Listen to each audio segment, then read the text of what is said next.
Director Spotlight, Leigh Whannell. Leigh Whannell is best known for working on the Saws franchise with James Wan, and in the Insidious franchise, he's also been an actor in several roles, but now he is coming into his own in the director's chair. This video will be a slight overview on some of his career highlights and his directorial works. Leigh Whannell is from Melbourne, Australia. His father was a cameraman in the film industry. He wrote a lot in his childhood. He was even a reporter and critic on a Saturday morning youth program. When Whannell started film school, he met James Wan. From there, they became friends. They worked on a short film in 2003 of Saw. In 2004, it became a full-length feature, and eventually a super cult classic, even though it was a sleeper hit and it took some time to take off. In 2007, he co-wrote with Wan Dead Silence. He says it's the movie where he made all of his mistakes. He learned what not to do. Whannell is definitely known in the horror scene. He is the writer of all 4 Insidious movies. He directed the 3rd one and produced the 4th. The first Insidious movie only had a budget of a little bit over $1 million, and it was extremely successful. He was the screenwriter on the first 3 Saw movies, and he even wrote partially and was an executive producer for the horror comedy Cooties. So this is definitely a genre that he knows very well. He said that he likes horror movies and writing and directing for them because there's a visceral response, and it's the best feeling to know if the film worked. It's an audible barometer, sort of like with comedy, you know what's funny to the audience. He's very enthusiastic about movies. He loves the creeping, chilling, haunted house genre, especially when he was growing up. And he believes that you should write what scares you as one way to sort of make a movie scary. His first movie was Insidious Chapter 3, came out in 2015, and the synopsis is when teenager Quinn Brenner senses that her late mother is trying to contact her, she seeks help from a gifted psychic, Elise Rayner. However, Elise's tragic past makes her reluctant to use her abilities. After Quinn is attacked by a malevolent entity, her father pleads with Elise for help. With support from 2 parapsychologists, Elise ventures deeper into the Further, where she finds a powerful demon with an insatiable craving for human souls. Again, it was the first movie he directed. He got an image in his head for the idea that he just could not let go. Blumhouse produced it, and they're known especially for making high-quality, good, low-budget horror movies. It only cost $3 million to make, and it was shot in Australia. I rewatched the movie just for this video, and I liked it a lot more than I remembered liking it. Almost all of the scares actually got me. I can't say that I loved it as much as the first 2 movies, but I did like it a little bit better than The Last Keys. The acting is suffice. You get to go into the Further. He wanted to feel like this movie as a prequel was a brand new movie versus just being part of a series, to be a standalone. When he was asked to direct it, he was always interested in directing. So this gave him a reason to finally dip his toes into directing. He wanted to sort of comment on how grief can stall us and keep us from living. Lynn, the girl, other characters in the movie, they're really trying to break free of the grief. And there's just a tiny bit of humor for levity without making it a horror comedy. And I believe this is a theme we see again and again with his other movies as well.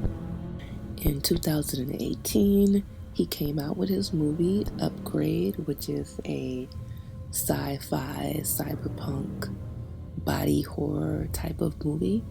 And it is about a brutal mugging leaves Gray Trace paralyzed in the hospital and his beloved wife dead. A billionaire inventor soon offers Trace a cure, an artificial intelligence implant called STEM that will enhance his body.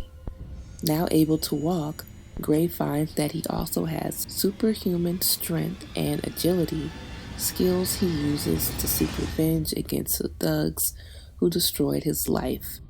It is a very expansive world in this movie that he creates. He said some of the things that inspired him were RoboCop and Terminator, and they used as many practical effects as possible. And he wanted to build a world that had things that would make it more realistic, like having incremental change. So some of the futuristic society is very upgraded and some of it is not. Things happen in small bursts. One interesting fact, the voice of STEM was done in real time to make the banter more realistic in the movie. He had a good film crew that's often used on bigger budgets. Since they had some downtime in between movies, he did take some things from horror for this movie, and this was a very run and gun it movie as it was a smaller budget. And he said one of the things as a director to make a good movie you have to do is don't be afraid to give the producer a migraine. This was definitely a word of mouth movie. It has a cult following for the people that have seen it.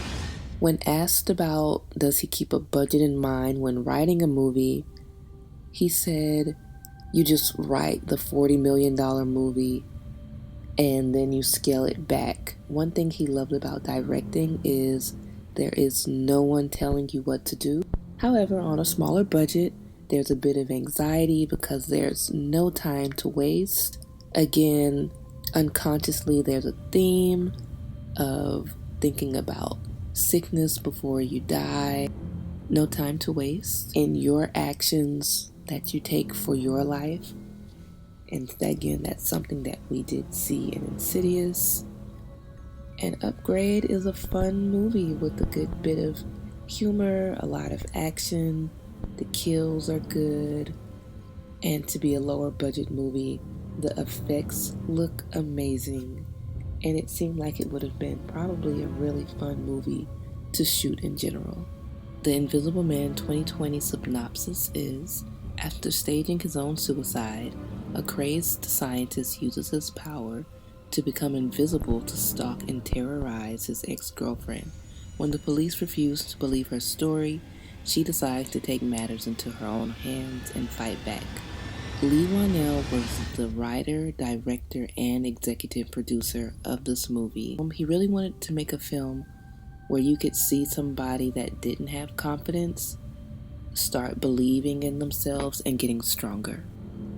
When it comes to the old Hollywood monsters, a lot of them are now ubiquitous and not scary anymore, and he wants to find ways to make them scary again and building fear by the unknown.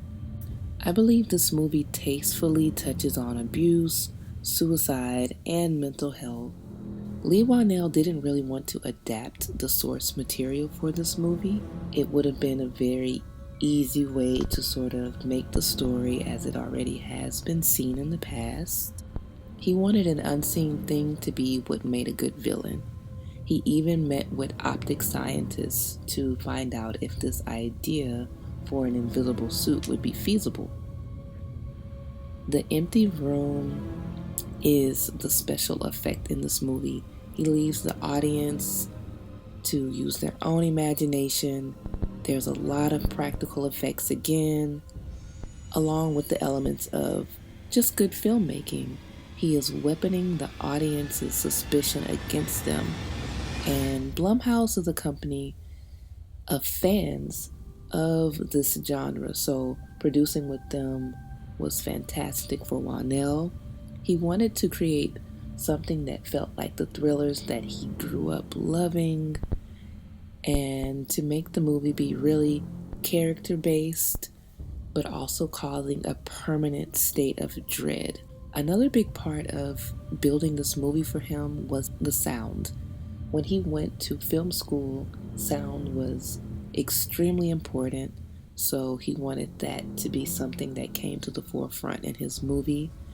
Since he had a character that did not need to hide in the shadows, he wanted the sound to have a really big impact, so they got a great sound mixer, Will Files, that's done large movies like Star Wars, Star Trek, working on the new Batman movie. Having seen a handful of his movies now, I definitely think I have picked up on some things that make a Leigh Whannell movie what they are, and I appreciate that he believes in not reverse engineering issues, and that way they are attacked more effectively. That way they read much more organically as well. With the idea of the Invisible Man, it was really just brought to him and they asked him about his ideas and on what he would do for the movie, and he just sort of made it up right then like ad libs. But usually he has a notepad, he starts with an idea, and he begins to build a collage of ideas that eventually take shape in his mind. One of his favorite things is paid procrastination. He believes that if you have a good script without the horror, the idea is still probably very solid. And right now, genre filmmaking is getting more and more press from Hollywood and the Academy. So the movies themselves are getting more recognition that they can be strong movies and they're not just something to be overlooked. The creative process. He's also learned a lot from watching James Wan work and has absorbed a lot of things in his filmmaking, but he has definitely come into his own with these reoccurring themes, his process of creation, and just being a lover of genre films, a lover of someone that loves going to the movies and having that great experience that brings him back to the memories of being a kid again and just that pure enjoyment.